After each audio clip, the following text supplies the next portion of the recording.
मित्रांनो नमस्कार. या मालिकेच्या आजच्या म्हणजेच 10 जूनच्या एपिसोडमध्ये काय काय घडणार आहे ते आपण जाणून घेणार आहोत. इकडे मात्र सारंग जगन्नाथजीच्या घरी सावलीला भेटण्यासाठी तिच्यासोबत बोलण्यासाठी आलेला असतो. तेव्हा सावली सारंगला बघते ना, तेव्हा मात्र सावलीला खूप राग येतो आणि सावली त्याच्या जवळून तोंड वाकडं करून जाण्याचा प्रयत्न करत असते.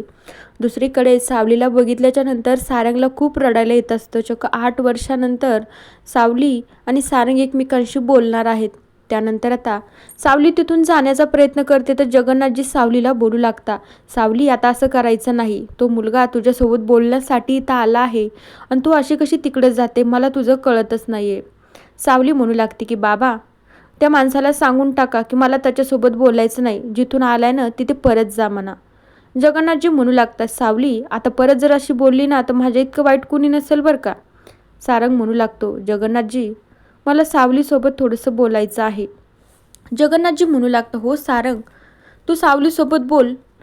तर आता जगन्नाथजी म्हणू लागता, मी ना समोरच्या रूममध्ये आहे, तुम्ही बोलणं झालं की या तिकडे. सावली म्हणू लागते की बाबा, या माणसाला सांगा मला त्याच्यासोबत एकही शब्द बोलायचा नाही. सारंग शांत राहतो.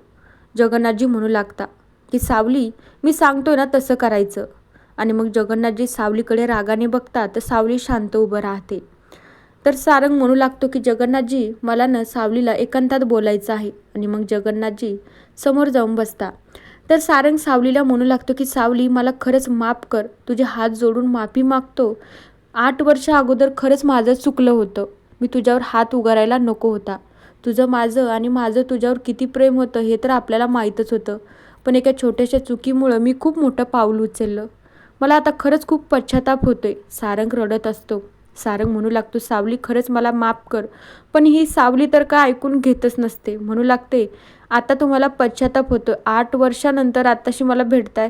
एकदाही तुम्हाला असं वाटलं नाही की मला भेटावं, माझा शोध घ्यावा, मी कुठे काय करते कशी राहते याच्याची तुम्हाला काहीच पडलेली नव्हती. आणि आता अचानक कसे काय तुम्ही माझ्याकडे आले आहात.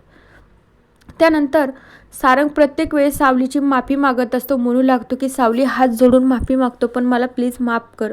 सावली तर काही ऐकूनच घेत नसते. सावली म्हणू लागते, तुम्ही तर काय आता तुमच्या आयुष्यात खूप पुढे गेला आहात ना. सारंगला वाटत असतं सावली ओवीबद्दलच बोलते. तेवढ्या वेळामध्ये सारंग म्हणू लागतो, सावली तुला वाटत असेल की ओवी, अगं ओवीमुळे ना माझ्या खूप जबाबदाऱ्या वाढल्या होत्या, त्याच्यामुळं मला ते सगळं करावं लागलं. सावलीच्या लक्षात येतं त्या रतनच्या बायकोचा चेहरा. सावलीला वाटत असतं तर रतनच्या बायकोचं वहिनीचं म्हणजे आणि सारंगचं लग्नच झाले आणि ही ओवी त्यांची मुलगी आहे. तर आता सावली म्हणू लागते, तुम्ही तुमच्या आयुष्यात तर पुढे गेला आहात, मग मी का मागे थांबायचं. तुम्ही इथून निघून जा. मी पण माझ्या आयुष्यामध्ये पुढे गेले आहे. मी आणि माझा मुलगानं खूप छान असं आयुष्य जगत आहोत, खूप आनंदात आहोत. त्यानंतर सारंग म्हणू लागतो, सावली तू काय बोलते. माझं घर, मी माझ्या आयुष्यात खुश आहे, चांगली आहे. अगं आपलं घर ना. सावली म्हणू लागते, आपलं घर होतं पण आता नाही ना राहिलं. ते मेंदळे कुटुंब आणि तुम्ही, मला तुमच्याशी काही गरज नाही आहे. आणि ते घर माझं नाही पण आता. आणि ते घर माझं कधी नव्हतंही. त्या माणसांनी कधी मला आपलं मानलं आहे. त्यानंतर सारंग म्हणू लागतो, अगं सावली एकदा तरी समजून घे ना. त्यानंतर सावली खूप वैतागते आणि डायरेक्टली व्यंकटेशला आवाज देते. व्यंकटेश आल्याच्या नंतर सावली म्हणू लागते की हा बघा माझा नवरा आहे, मी पण माझ्या आयुष्यात पुढे गेले. त्यानंतर सावली असं म्हणल्याच्या नंतर सारंग आणि व्यंकटेशला खूप धक्का बसतो. व्यंकटेशला कळत नसतं ही सावली तर अशी काय बोलते. सारंग तर खूप खसूनच जातो. सावली म्हणू लागते, तुम्हाला काय वाटतं, तुम्ही मला सोडून दिला, तुम्ही मला डिवोर्स पेपर पाठवले, घटस्फोटचे पेपर पाठवले, म्हणजे काय मी एके कोपऱ्यात रडत बसणार झाले का. नाही, मी पण माझ्या आयुष्यात खूप पुढे गेले. हे व्यंकटेशजी माझा नवरा आहे आणि अभिर माझा मुलगा आहे. सारंगला खूप राग येतो. सारंग काही न बोलता तिथनं डायरेक्ट निघून जातो. त्यानंतर व्यंकटेश सावलीला म्हणू लागतो की सावली तू असं का सांगितलंय त्यांना मी तुझा नवरा आहे म्हणून. सावली म्हणू लागते की व्यंकटेशजी परिस्थितीच अशी होती, मी त्यांना काय सांगणार. सॉरी बरं का, पण मी त्यांच्यासोबत असं बोलले की तुम्ही माझा नवरा आहात. नंतर सारंग खूप दारू पितो. त्याच्या डोक्यात इतका संताप आलेला असतो की सावलीनं मला सोडून त्या व्यंकटेशसोबत लग्न केलं आहे आणि अभिर तिचा मुलगा देखील आहे. सारंगच्या डोक्यात एकच असतं फक्त की सावलीनं लग्न केले मला सोडून. त्यानंतर सारंग खूप दारू पितो. दारूच्या नशेत काय बोलतोय काय नाही त्याचं त्याला कळत नसतं. बबलूकडे जातो, म्हणू लागतो, काय रे बबलू, तू म्हणत होतास ना मला की सावली वहिनीकडे जा, तिच्याकडे गेला, तिच्यासोबत बोलला तर प्रश्न सुटतील. तुम्ही परत एकदा पहिल्या नात्यासारखं तुम्ही दोघंजण एकमेकांच्या सोबत राहताना बघ. गेलो होतो मी तिच्यासोबत बोलायला, पण ती ना आता तिच्या आयुष्यात खूप पुढे गेली आहे. दुसरं लग्न पण केलं आहे तिनं आणि तो अभिर ना तिचाच मुलगा आहे. अरे त्या अभिर आणि माझं इतकं छान जुळत होतं ना, आता मात्र मला त्याला भेटता येणार नाही, कारण तो त्या सावलीचा मुलगा आहे ना. सावली असं कसं करू शकते मला कळतच नाही आहे. ती मला एवढं पण म्हणली 8 वर्षानंतर अगोदर मला तुम्ही सोडून गेले म्हणून का मी काही कोपऱ्यात रडत बसणार नाही. मी पण माझ्या आयुष्यात पुढे गेले आहे आणि सावलीनं लग्न केले. सारंगला हे सहनच होत नसतं. सारंग खूप मोठ्याने रडू लागतो. बबलू त्याची समजूत काढू लागतो, म्हणू लागतो की आता ह्या सारंग दादाला मी या धक्क्यातून कसा बाहेर आणू मला काहीच कळत नाही आहे. बबलू म्हणू लागतो की सारंग दादा चल आपण घरी जाऊया. सारंग म्हणू लागतो नाही मला घरी यायचंच नाही आहे. दुसरीकडे ओवी खूप अस्वस्थ असते की इतका वेळ झालाय तरी बाबा घरी का नाही आला. अमृता पण खूप काळजीत पडते. तितक्या वेळात मग बबलू मात्र सारंगला घेऊन घरी येतो. सारंग खूप दारू पिलेला असतो. जेव्हा अमृता त्याला बघते ना, अमृताच्या लक्षात येतं की सारंग खूप दारू पिऊन आलाय. ओवीला तर कळत नसतं बाबा असा का वागतोय म्हणून. अमृता म्हणू लागते, सारंग तू दारू पिली का. सारंग काहीच बोलत नाही. सारंग म्हणू लागतो, ओवी बाळा तू कशी आहे, तू ठीक आहेत ना. थोड्या वेळात ओवी काही न बोलता फक्त सारंगकडे बघतच राहते. दुसरीकडे आता सारंग हसतच म्हणू लागतो, अगं अमृता वहिनी आपलं घर किती आनंदी किती छान होतं ना, पण आपल्या सगळ्या घराचं वाटोळं कशामुळे झालंय तुला माहिती आहे का. फक्त आणि फक्त आईमुळे.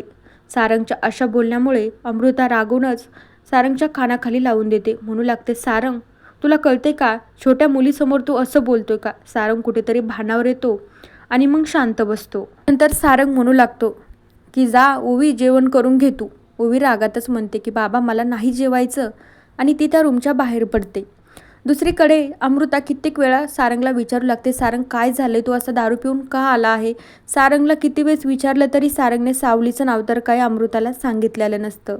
तेवढ्या वेळात ओवी येते. म्हणू लागते की बाबा मला काहीच सांगायचं नाही, आता तू न शांतपणे जेवण करून घे, मी तुला जेवण भरवते. आणि ओवीचा असा निरागसपणा बघून सारंग आणि अमृताला खूप छान वाटत असतं. आणि मग त्यानंतर ओवी स्वतःच्या हाताने सारंगला जेवण भरवते. तर या दोघांचं असं प्रेम बघून ना अमृताच्या डोळ्यात पाणी येतं. अमृता तिथनं निघून जाते. त्यानंतर सारंग आणि ओवी एकमेकांना जेवण भरवत असतात. ओवी म्हणू लागते की एक घास अबीरचा, तर सारंग देखील म्हणतो की एक घास सावलीचा. त्यानंतर सारंगच्या लक्षात येतं तर सारंग जागेवरच थांबतो, काहीच बोलत नाही आणि ओवीला जवळ घेऊन खूप रडू लागतो. दुसरीकडे सावलीची पण तशीच अवस्था झालेली असते. जो काही प्रकार घडला आहे त्याच्यामुळे ती पण खूप अस्वस्थ असते. तितक्या वेळात व्यंकटेशजी तिथे येतात. सावली म्हणू लागते, व्यंकटेशजी सॉरी बरं का, मी तुम्हाला विश्वासात घेऊन ह्या सगळ्या गोष्टी करायला हव्या होत्या, पण आता माझ्यापुढे ऑप्शनच नव्हता काही, मी त्याच्यामुळे डायरेक्ट सांगितलं की तुम्ही माझा नवरा आहात.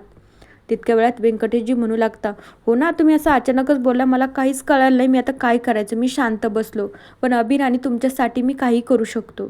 तितक्या वेळात जगन्नाथजी येतात. सावलीने जो काही गोंधळ घातलेला असतो तो त्यांना माहिती झालेला असतो. जगन्नाथजी म्हणू लागता की सावली तू असं सारंगसोबत खोटं का बोलली आहे.